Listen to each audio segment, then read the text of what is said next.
প্রিয় দর্শক, আপনাদের সবাইকে আমন্ত্রণ জানাচ্ছি আমাদের আজকের অনুষ্ঠানে। এই আয়োজনে আমরা সমকালীন রাজনীতি নিয়ে মূলত কথা বলি, তবে অর্থনীতি, সামাজিক নানা ইস্যু কিন্তু সামনে থাকে। একই সঙ্গে আন্তর্জাতিক পরিমণ্ডলে ঘটে যাওয়া নানা ঘটনা আমরা এই আলোচনায় নিয়ে আসি। আমি একটু জানিয়ে রাখতে চাই কোন কোন বিষয়ে থাকছে আজকে আলোচনায়, এরপর আমরা অতিথিদের সাথে আপনাদের পরিচয় করিয়ে দেব। প্রেসিডেন্ট নির্বাচনকে সামনে রেখে 6ই জানুয়ারি নির্বাচনী প্রচারণা শুরু করতে যাচ্ছেন জো বাইডেন এবং কামালা হ্যারিস। পেনসিলভেনিয়ার ভ্যালি ফোর্জে নতুন বছরের প্রথম প্রচারণা শুরু করবেন তারা। তাদের ক্যাম্পেইন ম্যানেজার জুলি চ্যাভেজ রড্রিগেজ জানিয়েছেন, ক্যাপিটাল দাঙ্গার 3 বছর পূর্তিতে এই প্রচারণা শুরু করবেন বাইডেন। দেশের ইতিহাস সাক্ষী এই দিনে একজন প্রেসিডেন্ট দেশের ক্ষমতা শান্তিপূর্ণভাবে বদল হতে দিতে চাননি। স্থান হিসেবে ভ্যালি ফোর্জ নির্বাচন করার কারণ হিসেবে ডেপুটি ক্যাম্পেইন ম্যানেজার কুইটেন্ট ফোক্স জানিয়েছেন, 250 বছর আগে পূর্বপুরুষেরা এখানে এই গণতন্ত্রের লড়াইয়ের জন্য সৈন্যদের তৈরি করেন। এই বিষয়টি নিয়ে আমরা কথা বলবো এবং একই সঙ্গে আমরা কথা বলতে চাই ডেমোক্র্যাট সেনেটর বব মেনেন্ডেজকে হটানোর জন্য আবারও আবেদন করেছেন জন ফেটারম্যান। সম্প্রতি কাতারকে সাহায্য করার বিনিময়ে বিভিন্ন উপহার পান বব মেনেন্ডেজ, এমন অভিযোগ করেন ফেডারেল প্রসিকিউটররা। এর জের ধরেই আবার মেনেন্ডেজকে সরানোর চেষ্টা করছেন আরেক ডেমোক্র্যাট সেনেটর ফেটারম্যান। সামাজিক মাধ্যম এক্সকে তিনি বলেন, একটিমাত্র বিলাসবহুল ঘড়ির জন্য দেশের সার্বভৌমত্ব বিলিয়ে দেওয়ার অভিযোগ যার বিরুদ্ধে। ববের বিরুদ্ধে অভিযোগ, কাতারের একটি কোম্পানির জন্য বিনিয়োগ এনে দেওয়ার বদলে $23,900 মূল্যের একটি ঘড়ি উপহার পান তিনি। $23,900, মানে আমি জানি না এটা অভিযোগ। তো আমরা সেই আলোচনায় আসবো। ইরানের কেরমান শহরে জোড়া বোমা হামলা, নিহতদের সংখ্যা 100 ছাড়িয়ে গেছে, এটি একটি খবর নিশ্চয়ই আপনারা আলোচনায় আনবেন। ইসরায়েল হামাস যুদ্ধে যখন বিশ্ব উত্তাল, তখন কোনো একের পর এক মুসলিম দেশ হামলা হচ্ছে, এটি একটি বিষয়, এটি নিয়ে আলোচনা হতে পারে। অর্থনৈতিক জোট ব্রিক্সের পরিসর আরও বাড়ল। নতুন বছরে ব্রিক্স জোটে যুক্ত হয়েছে ইরান, সৌদি আরব, ইথিওপিয়া, ইজিপ্ট এবং আরব আমিরাত। এতে ব্রিক্সের পূর্ণাঙ্গ সদস্য সংখ্যা বেড়ে দাঁড়িয়েছে 10-এ। এটি একটি আলোচনার বিষয়। আরও আছে, প্রেসিডেন্ট পদে দলীয় মনোনয়নের লড়াইয়ে প্রাথমিক নির্বাচনে অযোগ্য ঘোষণা করে মেইন স্টেট আদালতের দেয়া রায়ের বিরুদ্ধে আপিল করেছেন সাবেক প্রেসিডেন্ট ডোনাল্ড ট্রাম্প। আমরা আমন্ত্রণ জানাচ্ছি আমাদের অতিথি যারা আছেন। আজকে আমাদের সঙ্গে কথা বলবেন শেখ আল মামুন, তিনি হাই স্কুলের ম্যাথের শিক্ষক, সিইও মামুন টিউটোরিয়াল। স্বাগত জানাচ্ছি আপনাকে আমাদের আজকের এই আয়োজনে। একই সঙ্গে আমরা আজকে রুবাইয়া রহমানকে আলোচক হিসেবে প্যানেলে আমন্ত্রণ জানিয়েছি। রুবাইয়া রহমান একজন আন্তর্জাতিক সম্পর্ক বিশ্লেষক এবং কমিউনিটি অ্যাক্টিভিস্ট হিসেবে দীর্ঘদিন ধরে কাজ করেন। ধন্যবাদ এবং স্বাগত আপনাকে রুবাইয়া রহমান। ধন্যবাদ। শুরুতে শেখ আল মামুন, যেটি আমরা প্রেসিডেন্ট নির্বাচনে জো বাইডেন এবং কামালা হ্যারিস যে প্রচারণা চালাচ্ছেন এবং তারা স্থানটি বাছাই করেছেন, বিভিন্ন জরিপে ট্রাম্পের থেকে পিছিয়ে আছেন জো বাইডেন। 6ই জানুয়ারির এই প্রচারণা কৌশলগতভাবে বাইডেনের জন্য কতটা কাজে আসবে বলে আপনি মনে করেন? Thank you, Shamim bhai. Thank you, Rubaiya apake. Well, look, আমরা জানি যে it is going to be third year, মানে তৃতীয় বছরে পদার্পণ করবে সেই 6 জানুয়ারি ঘটনা, সেই আনফরচুনেট ইভেন্ট, যেটা আমরা জানি যে Trump was trying to stop the transfer of power, আর অথবা আমরা জানি যে বাইডেনকে অ্যাপয়েন্ট করার জন্য যে প্রসেসগুলো ছিল কংগ্রেস, সেটাকে সে somehow স্টপ করার চেষ্টা করতেছিল এগেইনস্ট দ্য আমেরিকার যে regular process. Well, definitely American people learn about this and it's ongoing process, এবং এটা আমরা জানি এটার জন্য কংগ্রেসে হিয়ারিং হয়েছে। there is a lot of things আমরা জানি না, আগে জানতাম না, সেগুলো বেরিয়ে আসছে এবং এর জন্য অনেক লোক জেলে গেছে এবং আমরা জানি যে এর জন্য অনেক স্টেটে ট্রাম্প এখন তার প্রাইমারি ব্যালটে তার নামকেও রিমুভ করা হয়েছে। এটা eventually supreme court. So it's definitely 6 January আমেরিকার জন্য, আমেরিকার হিস্ট্রিতে is gonna be one of the very important date and আউটফলোইং। But এখন বাইডেনের ক্যাম্পেইনে how is going to help? Well, definitely যে ভেন্যুটা সিলেক্ট করা হয়েছে, আমরা জানি পেনসিলভেনিয়ার Valley Forge is a very significant point, যে আমেরিকা বেসিক্যালি তার পথযাত্রা ওখান থেকে শুরু করছিল বলে বলা যায়। সো ইটস ডেফিনেটলি যে বাইডেনের যে মেইন ক্যাম্পেইন, যে প্রোপাগান্ডা, মানে ক্যাম্পেইন যে স্লোগান যেটা হবে, ডেফিনেটলি যে one of the most important thing is democracy is at risk. So ডেমোক্রেসিকে যদি আমরা ডিফেন্ড না করতে পারি, দ্য আমেরিকার existence will be question in the long run. আমেরিকার যে প্রেস্টিজ, আমেরিকার যে পাওয়ার সারা পৃথিবীতে, পিপল উইল কোয়েশ্চেন যে তোমার দেশের ডেমোক্রেসি তোমার ঠিক নেই, দেন হয় ইউ প্রফেসিং, মানে আমাকে আর অ্যাডভাইস করতে আসছে কেন। এবং আমরা একই সঙ্গে জানি যে 6 জানুয়ারিতে যে ঘটনাগুলো ঘটে গেছে, তাই না, কংগ্রেশনাল হিয়ারিং সারা পৃথিবী দেখছে, সারা আমেরিকান লোকজন দেখছে, এবং স্পেশালি ইন্ডিপেন্ডেন্ট ভোটাররা is going to be big factor. So yes, 6 January is a খুব ইম্পর্ট্যান্ট ডে, এবং সেখানে সে শুধু সেই ডেমোক্রেসির ব্যাপারেই কথা বলবে না, আমার বিশ্বাস সেদিন সে তার যে ইকোনমির যে সাকসেস, আমরা জানি তেলের দাম অনেক কমে গেছে লাস্ট ইয়ারে, so those are many other contribution সে হয়তো সেদিনকে ডিসকাস করবে, ইনক্লুডিং দ্য ইসরায়েলি গাজা যে অর্ড হচ্ছে, যে হিউম্যানিটেরিয়ান ক্রাইসিস চলতেছে এবং জেনোসাইড হচ্ছে, is gonna be also huge factor for his campaign. অসংখ্য ধন্যবাদ, খুবই চমৎকার আলোচনা আপনি সূত্রপাত করলেন। আমরা রুবাইয়া রহমান আপনার কাছেও জানতে চাই যে আপনি আপনার মতে 6 জানুয়ারি তো 3 বছর পূর্তি হচ্ছে সেই ঘটনার, সেটি নিশ্চয়ই আদালত দেখছে, তথ্য প্রমাণ দেখছে, মানুষের সামনে আছে সকল বিষয় সবাই, কিন্তু তার পরও জরিপে সাবেক বর্তমান প্রেসিডেন্টের পিছিয়ে থাকা সাবেক প্রেসিডেন্টের সঙ্গে এই বিষয়টিকে আপনি কিভাবে দেখেন? আসলে অ্যাকচুয়ালি যতক্ষণ পর্যন্ত না ক্যাম্পেইন শুরু হচ্ছে ততক্ষণ পর্যন্ত পোল অনেক কিছুই বলবে, যেটা নিয়ে এখনও হয়তো আমরা সেরকম একটা ইয়েতে যেতে পারবো না, ডিটারমিনেশন ফ্যাক্টর হতে পারবে না।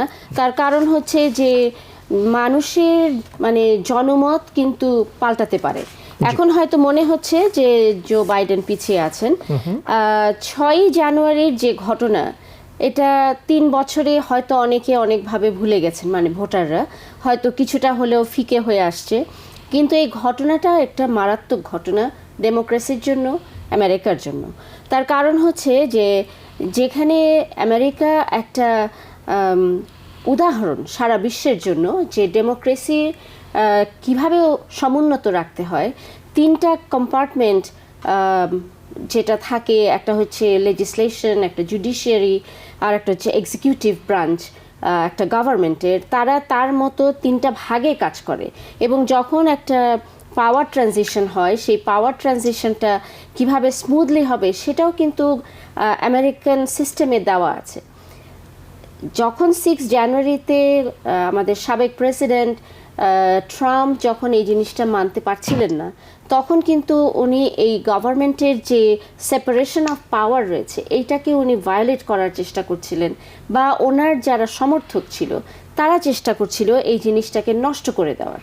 এবং সিস্টেম রুলস এবং সিস্টেম যে সুন্দর একটা সিস্টেম আমেরিকান গভর্নমেন্টে আছে, সেই গভর্নমেন্টের সিস্টেমটাই এই জিনিসটাকে হতে দেয়নি, ইনসারেকশনটাকে বাধা বা আটকাতে পেরেছে শুধুমাত্র এই সুন্দর একটা সিস্টেম থাকার কারণেই। সুতরাং আমাদের মনে রাখতে হবে যে মানুষের চেয়েও সিস্টেম বড়, ডেমোক্রেসি অনেক বড়। আমাদের 1-2 মানুষের কি অভিমত বা আমি কি বলছি তাতে পাবলিক ওপিনিয়ন আসে না। পাবলিক ওপিনিয়ন আসবে তখনই যখন সমস্ত জনতা যাকে ভোট দিচ্ছে সে যাতে আমাদের ওপিনিয়ন নিয়ে পাওয়ারে বসতে পারে সেটা। সুতরাং যদিও বাইডেন এখনও পিছিয়ে আছেন, আমাদের ভাই মামুন ভাই বলেছেন যে 6 জানুয়ারি যখন বাইডেন, আমাদের president Biden and Kamala Harris আসবেন, তাদের যে সাকসেস বিগত দিনে, যে এত বড় একটা কোভিডের পরে কিভাবে আমরা একটা বিরাট ইকোনমিক বিপর্যয় থেকে বেরিয়ে আসতে পেরেছি, এগুলি সব কিছুই যখন সামনে আসবে তখন দেখা যাবে পোলের ব্যাপারটা কি দাঁড়ায়। শেখ মামুন কিছু যুক্ত করতে চান? ওয়েল, গাজার ব্যাপারে যেটা আমরা জানি, হ্যাঁ, যে এখনো 1 বছর আছে ইলেকশনের, নেক্সট ইয়ারে নভেম্বরের, এই বছরই নভেম্বরের, সরি আজকে তো জানুয়ারি, সো জানুয়ারির 3 তারিখ, সুতরাং আমরা নতুন বছরে আছি। November 2nd is coming up is so definitely এখন ধরেন যদি মিডল ইস্টের সিচুয়েশন ইমপ্রুভ হয়, যদি প্যালেস্টাইন ইসরায়েলের যদি 2 স্টেট সলিউশনের ব্যাপারে ইন্টারন্যাশনাল কমিউনিটি যেটা আজকে বলতেছে, আমরা জানি European Union, the whole world, সারা পৃথিবী চায়, শুধু আমেরিকায় যদিও ট্রাই করতেছিল but eventually could not be successful after so many trial. সে 1996-91 থেকে অসলো অ্যাকর্ড থেকে শুরু করে 2020 পর্যন্ত we tried so many times. 1996-এ ক্লিন্টনের ব্যর্থ চেষ্টা, প্রত্যেকটা প্রেসিডেন্টই, বাট এনি। সো আমরা জানি যে কোনো একটা খারাপ সিচুয়েশনের পরে কিন্তু কোনো একটা ভালো জিনিসের উদয় হতে পারে। সো এই মুহূর্তে যদি আমেরিকা ইসরায়েলকে কনভিন্স করতে পারে যে this is good for the Israel, good for the whole middle eastern country, then আমরা যেটা দেখতেছি অনেক মুসলমান লোক হয়তো ভোট দিবে না বাইডেনকে, যেটা আমরা দেখতেছি বিভিন্ন মিডিয়া থেকে যে মুসলিম অর্গানাইজাররা তাকে বলছি we not gonna go vote for Biden anymore, that seat is over. So সেটা যদি চেঞ্জ করতে পারে তখন যে সব কম্পিটিটিভ স্টেটগুলো specially Georgia, Wisconsin, Pennsylvania, so if those competitive স্টেটে যদি বাইডেন আবার উইন করতে পারে, অ্যান্ড আমরা জানি যে ডেফিনেটলি বাইডেনের inflation rate went down almost 2%, to 3% coming down to 2%. Gas price went down, the economy is going up. Only concern is immigration. If they could stop immigration, I mean, there's a lot of good thing Biden did over the last 3 years. Only things, এখন যদি Israel এবং গাজার যদি একটু improve হয়, যদি two-state solution হয়, তখন I see there's a lot of good things could come out from this presidential election. অসংখ্য ধন্যবাদ আপনাকে। আমরা এবার আপনার কাছে যে বিষয়টি নিয়ে যাব সেটি হচ্ছে যে আমরা যে এই যে বিনিয়োগ, মানে একটু প্রসঙ্গটা একটু বদলাচ্ছি, তবে অনেকটা রাজনীতির মধ্যেই আছে। বিনিয়োগ প্রস্তাবে কাতার সম্পর্কে ইতিবাচক মন্তব্যের বিনিময়ে ঘুষ হিসেবে দামি উপহার নেওয়ার অভিযোগ আনা হয়েছে নিউ জার্সির ডেমোক্র্যাট সেনেটর বব মেনেন্ডেজের বিরুদ্ধে। অভিযোগ এবং সিবিএস নিউজ জানিয়েছে স্থানীয় সময় মঙ্গলবার নতুন এই অভিযোগে মেনেন্ডেজকে কোনো অতিরিক্ত অপরাধের জন্য অভিযুক্ত করা হয়নি, তবে অক্টোবরে তার বিরুদ্ধে করা ঘুষ গ্রহণ সংক্রান্ত প্রথম অভিযোগ ও সেপ্টেম্বরে করা আরেকটি অভিযোগের জোরালো সমর্থন হিসেবে নতুন এই অভিযোগ যুক্ত করা হয়েছে। সেনেটর মেনেন্ডেজ এবং তার স্ত্রী নাডিনকে ঘুষ গ্রহণ সম্পর্কিত 4টি অভিযোগে অভিযুক্ত করা হয়েছে, যেখানে প্রসিকিউটর বলেছেন সেনেটর হিসেবে তার ক্ষমতা এবং প্রভাব ব্যবহার করে 3 ব্যবসায়ী এবং মিশর সরকারকে অবৈধ সুবিধা দেওয়ার বিনিময়ে বিলাসবহুল উপহার গ্রহণ করেছেন, যদিও সেনেটর মেনেন্ডেজ এবং তার স্ত্রী অভিযোগের বিষয়টি অস্বীকার করে আসছেন। Sheikh Al Mamun. Well, look, Qatar is a very small country, almost only 500,000, 400,000 people সেখানে বাস করে। But Qatar has a huge contribution, not only for the Middle Eastern politics, it's all over the world. আমরা দেখি যে Qatar has the biggest media TV channel, Al Jazeera. Qatar has always negotiated, আমরা জানি যে আফগানিস্তানের যে problem, যে তালিবানের যে সঙ্গে যে আমেরিকার যে নেগোসিয়েশনগুলো হয়েছে ইজ থ্রু দ্য কাতার। এখন যে আমরা জানি যে হামাসের সঙ্গে যে নেগোসিয়েশনটা হচ্ছে with the Israeli government, with the United States, is also through the Qatar. So Qatar is doing a lot. এখন Qatar even a small country, but there is a huge influence, they have lot of money. এবং আমরা অন্যভাবে যখন বলি যে ঘুষের পরিবর্তে কি লবিং বলা হয় আমেরিকাতে, lobbying is a one of the very soft political word. তখন কেউ যদি লবিং করতে পয়সা ইনভেস্ট করে, IPAC is spending billions of dollars each year. There's a lot of other, non-aligned political organization. তারাও কিন্তু মিলিয়ন্স অফ ডলার ইনভেস্ট করে, তারা ইনফ্লুয়েন্স করে এখানকার পলিটিক্যাল ফিগারগুলোকে।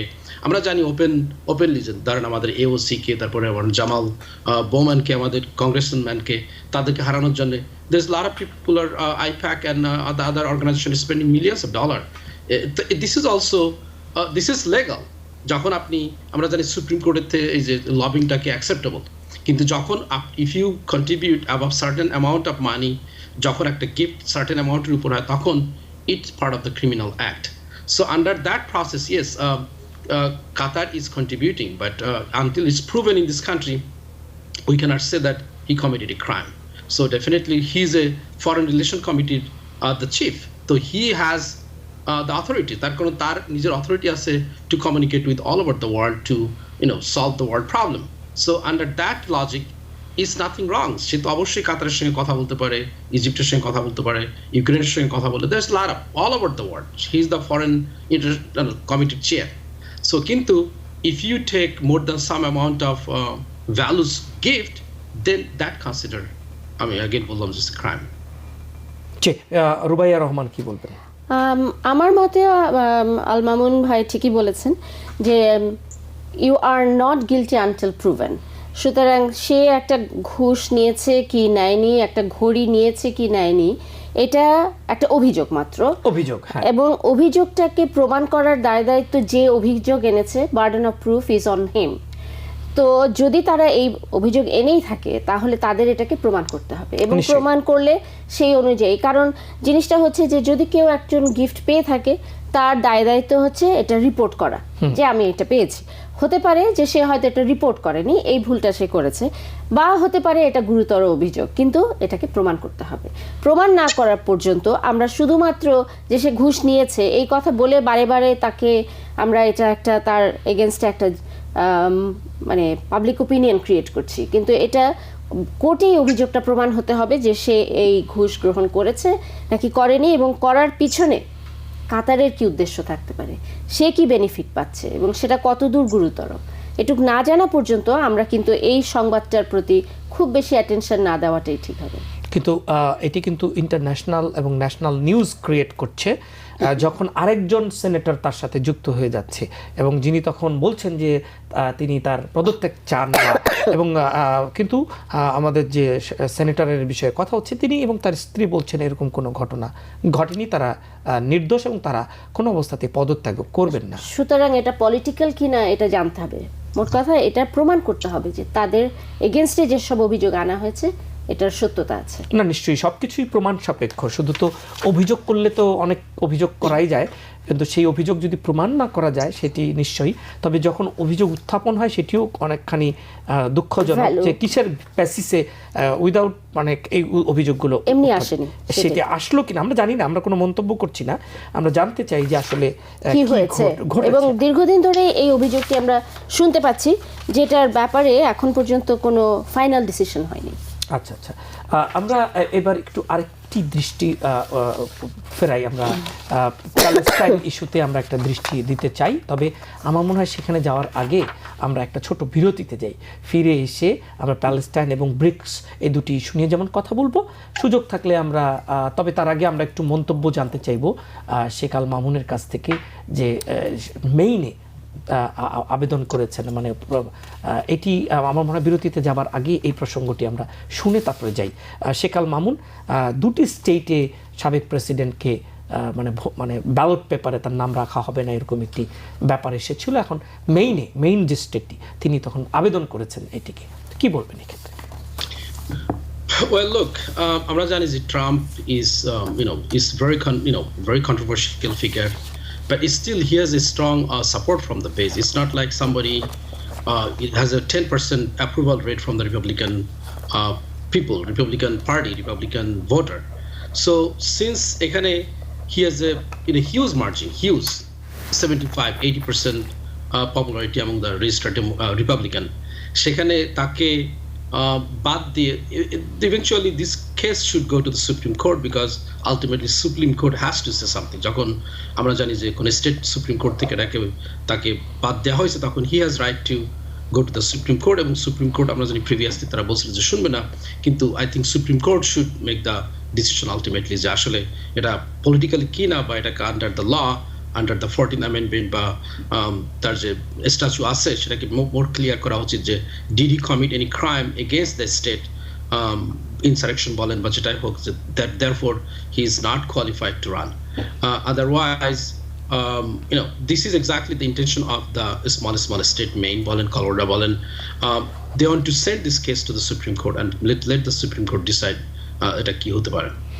ধন্যবাদ। আমার মনে হয় আপনি ওই একই কথা, আইনের শাসনের কথাই বলছেন, আইনের দেশ আমেরিকা, এবং এখানকার বিউটি হচ্ছে আইন তার নিজস্ব গতিতে চলে, ইনস্টিটিউশনগুলো খুবই শক্তিশালী এবং তার মতো করে খুবই কার্যকর। সেই জায়গা থেকে রুবাইয়া রহমান আপনার কাছ থেকে একটু শুনি যে নিশ্চয়ই অভিযোগ এসেছে, অভিযোগের ভিত্তিতে আইনের মাধ্যমেই নানা ব্যবস্থা হচ্ছে, সেই জায়গা থেকে প্রমাণ হওয়া না হওয়ার উপরে নির্ভর করছে উচ্চ আদালতে যাওয়া, এই বিষয়টিকে আপনি কিভাবে দেখেন?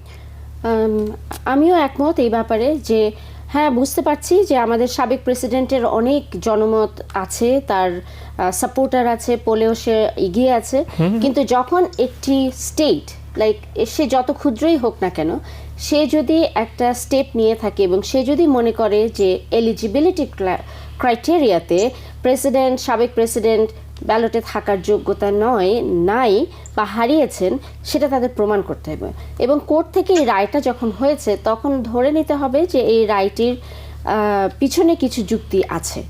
এখন ডেফিনেটলি সাবেক প্রেসিডেন্ট এটার অ্যাপিল করতেই পারেন এবং করেছেনও, এবং সেই অ্যাপিলেই এখন দেখতে হবে যুক্তিতর্কে এটা টিকবে কি টিকবে না। সুতরাং সে শুধু জনমল আছে বলেই, সে পোলে অনেক এগিয়ে আছে বলেই সে ব্যালটে থাকবে, এটাও যেমন একটা ব্যাপার, তেমনি আরও দেখারও ব্যাপার আছে যে ইনসারেকশন যদি তার এগেনস্টে প্রুভ করা যায়, তাহলে সে যতই পপুলার হোক না কেন উনি কি ব্যালট থাকবেন কি থাকবেন না। এবং এটি একেবারেই নতুন, অনেক কিছুই নতুন যেমন ঘটছে, সুতরাং এটিও একটি নতুন অভিজ্ঞতার মধ্য দিয়ে দেশের মানুষ যাচ্ছে। দেখতে হবে আসলে পরিস্থিতি কোন দিকে যায়। রুবাইয়া রহমান এবং শেখ আল মামুন, আপনাদের দুজনকে ধন্যবাদ। সাথে থাকবেন, একটা ছোট্ট বিরতির পর ফিরে আসছি। প্রিয় দর্শক, স্বাগত জানাচ্ছি আরও একবার, এবং যারা দেখছেন আমরা এই পর্যায়ে আলোচনায় যাচ্ছি এবং আমাদের সাথে আছেন শেখ আল মামুন এবং রুবাইয়া রহমান। স্বাগত আপনাদেরকে আরও একবার। গাজায় ইসরায়েলি আগ্রাসন বন্ধে আন্তর্জাতিক মহলকে সমাধানের জন্য এগিয়ে আসার আহ্বান জানিয়েছে ইউরোপীয় ইউনিয়নের, জানিয়েছেন পররাষ্ট্রনীতি বিষয়ক প্রধান Joseph Borrell.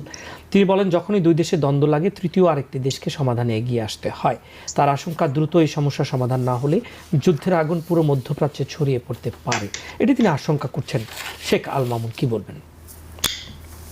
Well, definitely the Israeli-Palestinian issue is a huge headache for the not only Middle East, for the all over the world, especially America's জন্য, especially Biden administration জন্য at the very last moment, যখন আমরা দেখতেছি যে কিছু স্টেটে 100,000 vote is a factor, তার কারণ সে জর্জিয়াতে খুব অল্পতে জিতছে, পেনসিলভেনিয়াতে, উইসকনসিনে।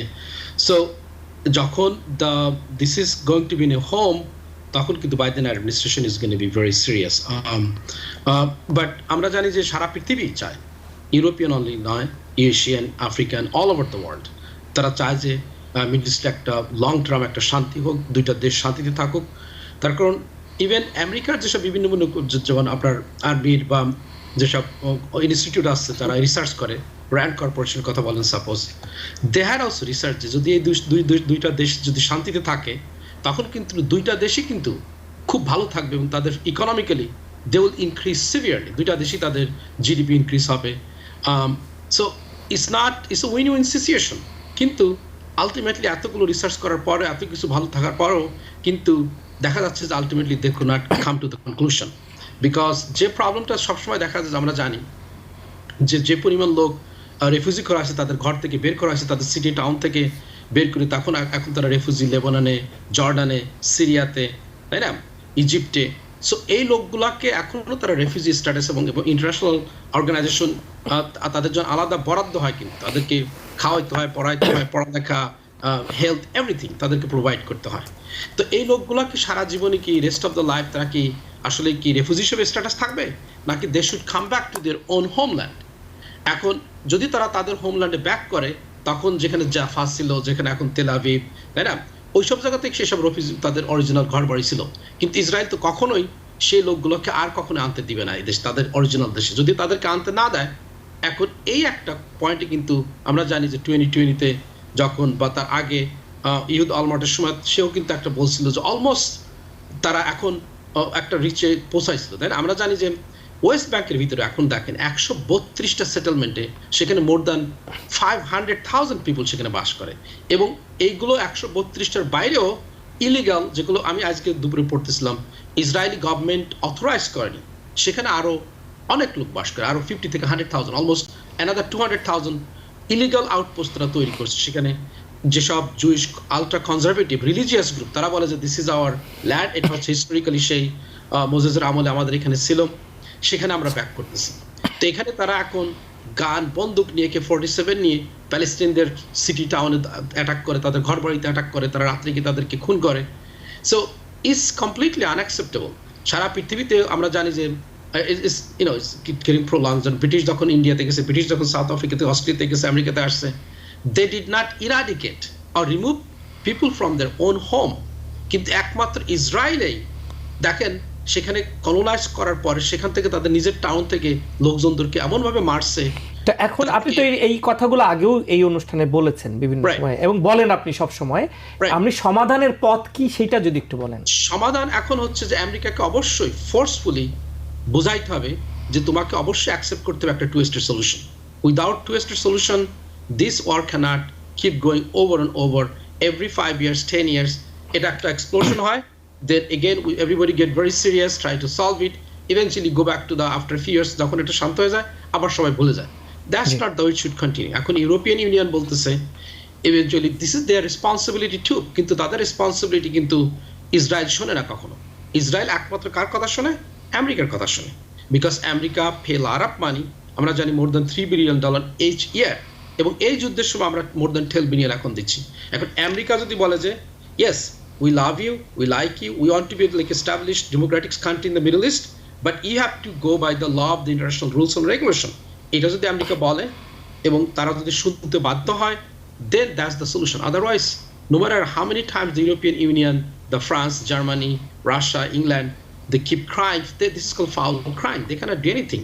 They are never really, seriously help to negotiate. কখনো তারা কিন্তু করে নাই।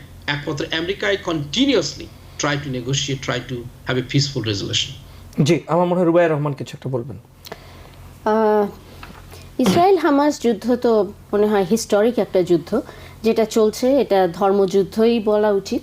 তার কারণ হচ্ছে এখানে ধর্ম একটা বিরাট ফ্যাক্টর, এবং ইসরায়েল মনে করে যে খুব সম্ভবত তারা মনে প্রাণে বিশ্বাস করে যে এটা তাদেরই জায়গা, এবং প্যালেস্টিনিয়ানরা এটা তারা মানে উপযাচক হয়ে হিসেবে আছে, কিন্তু অ্যাকচুয়ালি এটা প্যালেস্টিনিয়ানদের জায়গা।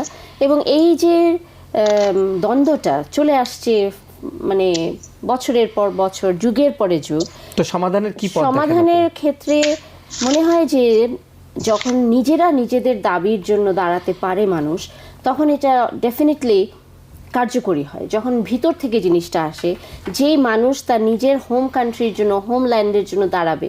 এখন প্রশ্ন হচ্ছে যে প্যালেস্টিনিয়ান পিপল, তাদের ওই সিচুয়েশন নাই যে নিজের দাবি নিজে উত্থাপন করবে। এখন যদি এটা ধর্মযুদ্ধই হয়ে থাকে, না, আপনি এটাকে ধর্মযুদ্ধ কেন বলছেন এখন? কারণ ইসরায়েলরা যেটা বলে যে এটা মোজেসের জায়গা, এটা তাদের জায়গা, তা এই ঘটনাটা ঘটছে তখনই। আচ্ছা, আমরা ওই আলোচনার দিকে না গিয়ে আমরা সমাধানের দিকে যাই। সমাধান যদি আমরা চিন্তা করি, আমার মনে হয় যে ইসলামিক নেশন যারা আছে তারাও যদি এখানে একটা পদক্ষেপ নেয় যে আমরা বসবো তাদের সাথে, যে আমরা 2 স্টেট সলিউশনে যেতে হবে, আমেরিকাও যদি এই টেবিলে বসে এবং সবাই মিলে যদি একটা আলোচনায় আসতে পারা যায়, তখন হয়তো একটা কিছু না হলেও একটা সমাধানে আসা সম্ভব হতে পারে। আচ্ছা, তো আমরা হ্যাঁ কিছু বলতে চান শেখ আল মামুন? হ্যাঁ শামীম ভাই, আপনি রুবাইয়া রহমানকে একটু না বলার জন্য বললেন যে ধর্মযুদ্ধ না, বাট দিস র্যাডিক্যাল গ্রুপ যে নেতানিয়াহুর গভর্নমেন্ট এখন যেটা আছে, যাদের সমর্থনে এখন কিন্তু সে পাওয়ার আছে, উইদাউট দেম সে কিন্তু পাওয়ারে থাকতে পারতো না। এবং এই গ্রুপটাই কিন্তু এই প্রবলেমটাকে আরো সিরিয়াস করছে। এই যখনই এই একটা জয়েন্ট গভর্নমেন্ট তৈরি করছে সে আলট্রা র্যাডিক্যাল গ্রুপ নিয়ে নেতানিয়াহু, এই তখনই কিন্তু সে ওয়েস্ট ব্যাংকে এক্সপ্যানশন আবার শুরু করছে বেশি করে, সেখানে সেটেলমেন্ট অথরাইজ করছে, এবং এই যে গাজা ব্লকেটটাকে সিভিয়ার করা হয়েছে। না হলে তারা যদি পিসফুলি থাকতো, যেখানে গাজার লোকজন যদি ইসরায়েলে আসে কাজ করতে পারে, তাদের ব্লকেটগুলো উইথড্র করা হয়, এবং তাদের সঙ্গে যদি সিনসিয়ারলি পিসফুল সলিউশনের জন্য যদি বসে ইসরায়েল যদি সত্যি মনে করে যে we want a peaceful solution, তারা করতে পারে। তার কারণ ultimately these are the people live there, they need to coexist together, there is no alternate way. You cannot send them to the ocean, you cannot send them to the other country, that was their home, that was their place to live. কেউ যদি এসে বলে যে you need to live, that's completely unacceptable in all kind of rules. So একমাত্র Israeli ultra orthodox গ্রুপটাই এই peaceful সলিউশনের জন্য একটা মানে বিরাট প্রবলেম হয়ে বলছে বলে আমি মনে করি। এখানে একমাত্র এখন আমেরিকা যদি বলে যে we have to stop funding, we have to cut all this things, all this people are saying all this provocative statement, তা আমেরিকা আসতে পারবে না। ঠিক আছে, আপনি আপনার বক্তব্য দিয়েছেন, সেটা হচ্ছে বিষয়টা গুরুত্বপূর্ণ, অনেক গুরুত্বপূর্ণ বিশ্ব রাজনীতির জন্য, মানবিক এবং একই সাথে সমাধান প্রত্যাশী। তারপরেও বিষয়টার ভিতরে কিন্তু অনেক স্পর্শকাতরতা আছে।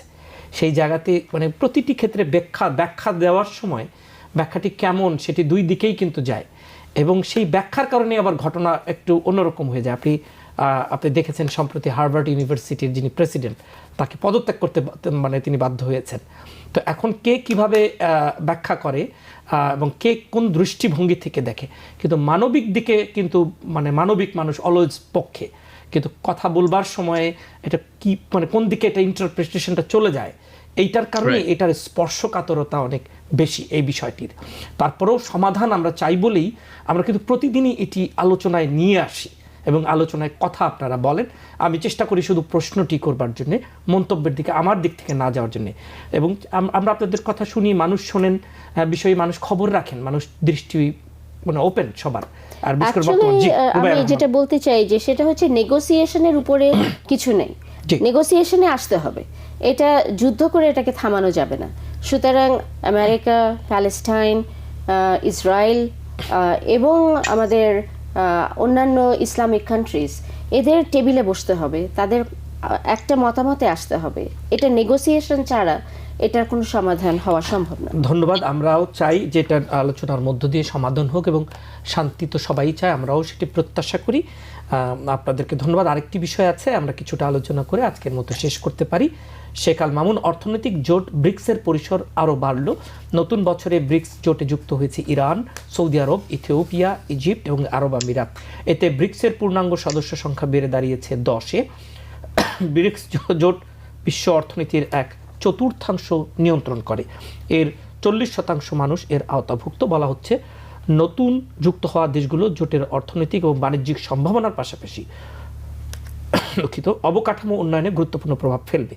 গত বছর জোহানেসবার্গে ব্রিক্সের সভায় 6টি দেশকে অন্তর্ভুক্ত করার সিদ্ধান্ত নেওয়া হলেও শেষ মুহূর্তে আর্জেন্টিনা তাদের সদস্য পদ প্রত্যাহার করে নেয়। ইরান এবং সৌদি আরব ব্রিক্সের সদস্য হওয়া আমেরিকা এবং উন্নত দেশগুলোকে কিভাবে দেখবে ব্যাপারটিকে? অবশ্যই আমরা জানি যে আমাদের senator, South Carolina senator mister Graham already বলছে যে Saudi Arab is joining with the BRICS, especially joining with the China and the Russia. So এটা কতটুকু তারা ভালোভাবে নিচ্ছে না, তারা মনে করতেছে যে BRICS is going to be the alternate of the American supremacy in the world. So সেটাকে তারা অবশ্যই ভালোভাবে দেখতেছে না। আমরা জানি যে Saudi Arab is a huge source of cash money, তারা কিন্তু অনেক বেশি কন্ট্রিবিউট করতে পারে to promote the economic growth for the rest of the world. এবং Saudi Arab, Iran, they have a huge potential. আমরা জানি যে ইরানের almost 50% young people are growing, they have a huge potential. Saudi Arab, same thing. So Saudi Arab, Iran, South Korea, South Africa, Brazil, and definitely China is a huge superpower, is going to be very soon. They're going to top the American GDP within 10 years. So this is a huge factor for this is the benefit that those countries going to receive. এবং এটা it could be a headache for American diplomacy throughout the world. তার কারণ America has open এমন একটা system তৈরি করছে বিজনেসের জন্য, the America is always manipulating their currency, their market power, all different way. But এখন যদি এই ব্রিক্সটা যদি পাওয়ারফুল হয়ে যায়, তখন those countries is not going to be only dependent on America. They could sell, buy their products and services and অবকাঠামো যেটা বললেন আপনি। So eventually তাদের লোকগুলো যদি ভালো হয়, তাদের ইকোনমি গ্রো করে, তখন America will have a little bit headache how to counter those kind of economic opportunity for the other countries. জি, ধন্যবাদ। একই সাথে রুবাইয়া রহমানের মন্তব্য শুনতে চাই, তারপর আমরা একটু শেষের দিকে যাব অনুষ্ঠানটিতে। ব্রিক্স একটা নতুন ভাবধারা। অ্যাকচুয়ালি তারা নিজেদেরকেই একটা স্বতন্ত্র পাওয়ার হিসেবে, সুপার পাওয়ার হিসেবে নিয়ে আসতে চায়। এমনকি তারা হয়তো এরকমও চাচ্ছে যে ডলারকে অ্যাভয়েড করে তাদের নিজস্ব একটা কোনো কারেন্সি এনে ডলারের যে একটা প্রভাব সারা বিশ্বে, সেটাকে যদি অ্যাভয়েড করা যায়, মানে একটা ব্যালেন্স অফ পাওয়ারের কথা তারা চিন্তা করছে। কিন্তু এখানে অবশ্য দেখার অনেক ব্যাপার রয়েছে, যে সবসময় জোট শুরু হলেই যে জোট সাকসেসফুল হবে এটা বলা যায় না, এবং ভবিষ্যতে তাদের মতামত থাকবে কিনা, সদস্যপদ আগিয়ে যাবে নাকি সদস্যপদ থেকে তারা বেরিয়ে আসবে, এগুলি সবই দেখার ব্যাপার আছে। সুতরাং একটা জিনিস শুরু হচ্ছে, হয়তো আমরা সামনে দেখতে পারবো এই জোট সামনে আগাবে কি আগাবে না। তবে এই মুহূর্তে যখন সৌদি আরবিয়া জয়েন করেছে এবং ইরান জয়েন করেছে, তখন অবশ্যই এটা আমেরিকা এবং পশ্চিমা দেশগুলোর জন্য একটা দুশ্চিন্তার কারণ বলে আমি মনে করি। কি কারণ দুশ্চিন্তা? শেখ আল মামুন তার মতো ব্যাখ্যা করলেন, আপনি কি মনে হয়?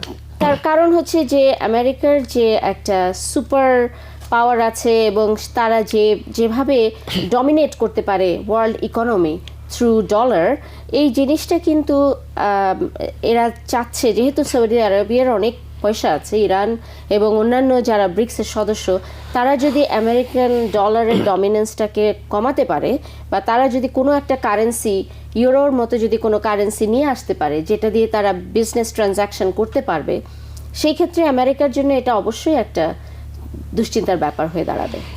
আপনার বক্তব্য শুনলাম, শেখ আল মামুন আপনারও বক্তব্য শুনলাম, আপনারা বক্তব্য রেখেছেন বিভিন্ন বিষয়ের উপরে। আমাদের সময় একেবারে শেষের দিকে, ধন্যবাদ জানাচ্ছি আপনারা আমাদের সাথে যুক্ত হবার জন্য।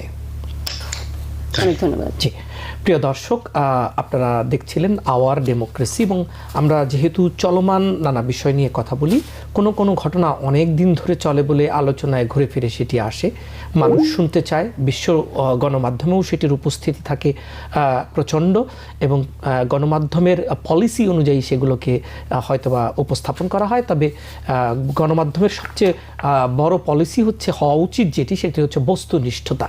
তবে যখন আপনার আলোচনা অনুষ্ঠান হয়, সেই জায়গাটিতে কিন্তু মানুষ তাদের মতামত দেয়, প্রশ্নকর্তা প্রশ্ন করেন এবং যারা বিশ্লেষক তারা মতামত দেয়।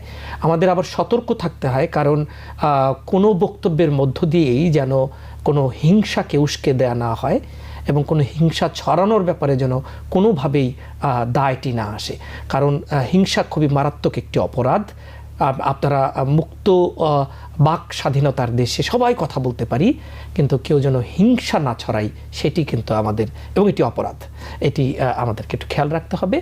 আমরা সচেতন থাকব, আমরা কথা বলবো, আমরা ন্যায়ের কথা বলবো, অন্যায়ের কথা বলবো, তবে কাউকে আঘাত করব না। এটা ফিজিক্যালি এবং ভার্বালি যেভাবেই হোক, সেটি কিন্তু সতর্কতার সাথে খেয়াল করতে হবে।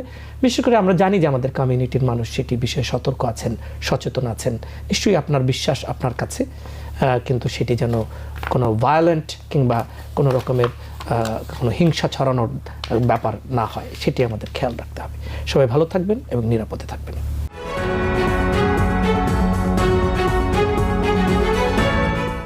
TBN 24 টেলিভিশন দেখতে আজই কল করুন 7187776556। লগ ইন করুন www.totalcablebd.com।